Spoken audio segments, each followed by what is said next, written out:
આ જ દરમિયાન અમારા એટીએસના ઇન્સ્પેક્ટર ધ્રુવ પ્રજાપતિને એક ઇન્ફોર્મેશન મળી હતી કે નડિયાદનો રહેવાવાળો એક જસીમ શાહનવાજ અંસારી નામનો માણસ છે.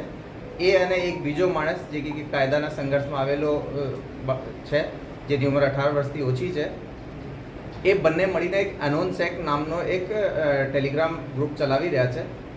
આ ગ્રુપ પર એ લોકોએ જે ઇન્ડિયન વેબસાઇટ્સને આ લોકો હેક કરે છે, આ બાબતની માહિતી જે છે વિથ સ્ક્રીનશોટ વિથ પુરાવા આ લોકો એક ગ્રુપમાં નાખી રહ્યા છે.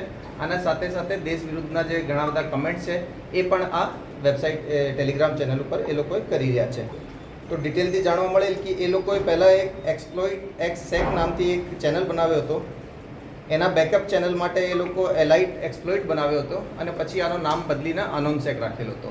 આ બધા જે નાના જે ચેન્જીસ છે બેકઅપ ચેનલ્સ વગેરે રાખવાનું કારણ એ હતું કે કોઈ પણ કારણથી આ ટેલિગ્રામ બંધ થવામાં આવે તો બેકઅપ ચેનલથી આ લોકોની એક્ટિવિટી ચાલુ રહી શકે, એ લોકોના જે ફોલોવર્સ છે એ લોકો સુધી આની માહિતી પહોંચી શકે.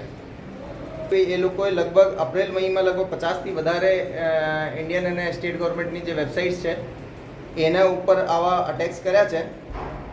જ્યારે એ લોકો અટેક કરતા હતા અને પછી એના જે પુરાવા મૂકતા હતા તો એમાં ઘણા બધા આવા રેડિકલ લાઇનના જે સ્ટેટમેન્ટ્સ જે છે જે આની મંશા બતાવે છે એ બધા પણ લખતા હતા.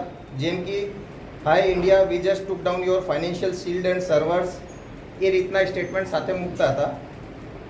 7 મહિના દિવસે પણ એ લોકોએ 20થી વધારે વેબસાઇટ ઉપર આ રીતના અટેક્સ કર્યા હતા.